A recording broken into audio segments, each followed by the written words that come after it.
Olá, graça e a paz, que Deus abençoe sua vida.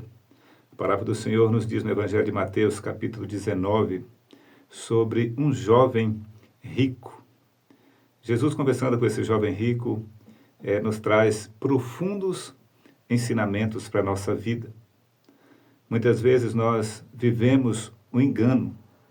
Muitas pessoas têm vivido um baita de um engano, no que diz respeito ao destino das suas almas. Nós sabemos muito bem que, ao fechar os olhos nesta vida, nós abriremos os olhos em um outro lugar. E o nosso destino eterno depende daquilo que nós fizermos aqui nessa terra. Mas não no que diz respeito às nossas obras, porque as nossas obras, elas não têm a capacidade de nos salvar. Mas o destino da nossa alma depende do nosso posicionamento aqui nesta terra com relação ao Filho de Deus, com relação a uma vida de obediência ao Senhor. Jesus aqui conversando com este jovem pergunta o que ele poderia fazer de bom para ser salvo. E Jesus disse para ele, você precisa obedecer os mandamentos. E ali há uma conversa entre eles, e Jesus então diz para ele que não deveria matar, adulterar, furtar. Ele deveria viver uma vida não dando falso testemunho, honrar pai e mãe, amar ao próximo como a ele mesmo, que são os mandamentos que o Senhor ensina lá no livro de Marcos, amar a Deus de todo o seu coração, de todas as suas forças, de todo o seu entendimento, e amar ao próximo como a ti mesmo.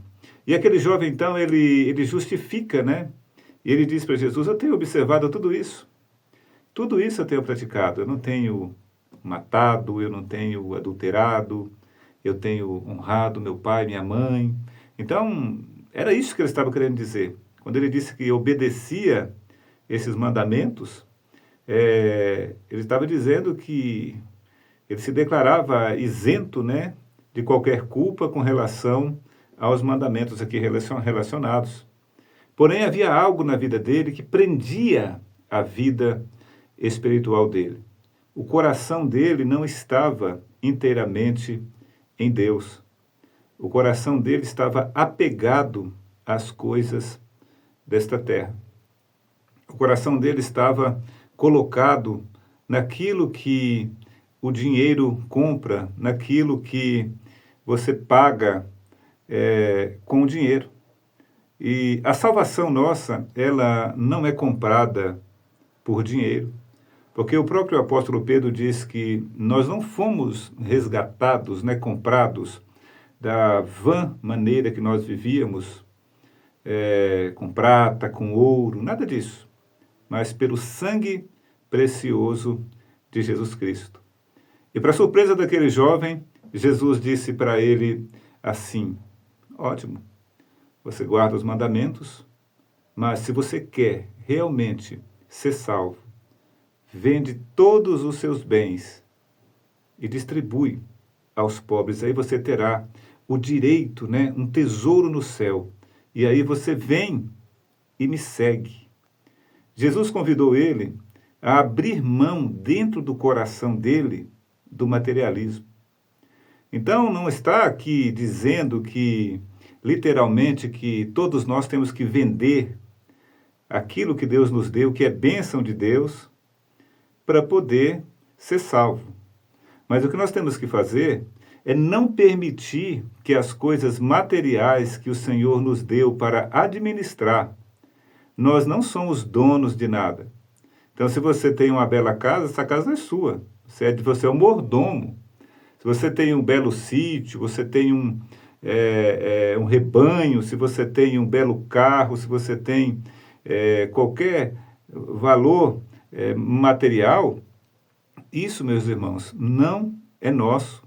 Nós somos apenas mordomos, nós temos que administrar, sem colocar o coração naquilo, porque quando nós colocamos o coração naquilo, nós estamos simplesmente tomando para nós, na força do nosso braço, do nosso egoísmo, aquilo que não é nosso por direito. Nós não somos donos de nada. Este jovem aqui, de Mateus capítulo 19, ele estava com seu coração apegado nas coisas terrenas.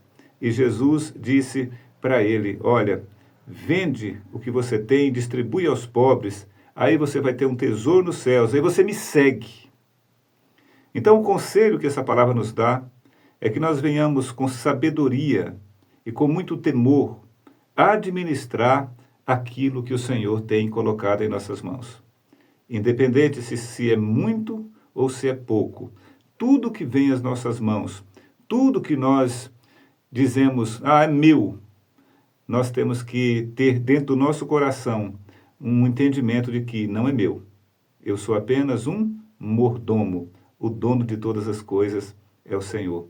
Porque quando nós colocamos o nosso coração nas coisas terrenas e nós assumimos aquilo como nosso, nós permitimos que o orgulho extremo tome conta do nosso coração. Exatamente por isso que muitos matam, muitos se destroem, muitos lares são destruídos, muitos casamentos são desfeitos, muita guerra entre irmãos, muita guerra entre pais e filhos, muita guerra até dentro do arraial do povo de Deus, dentro das igrejas, por causa de coisas materiais, coisas que não garantem a nossa salvação.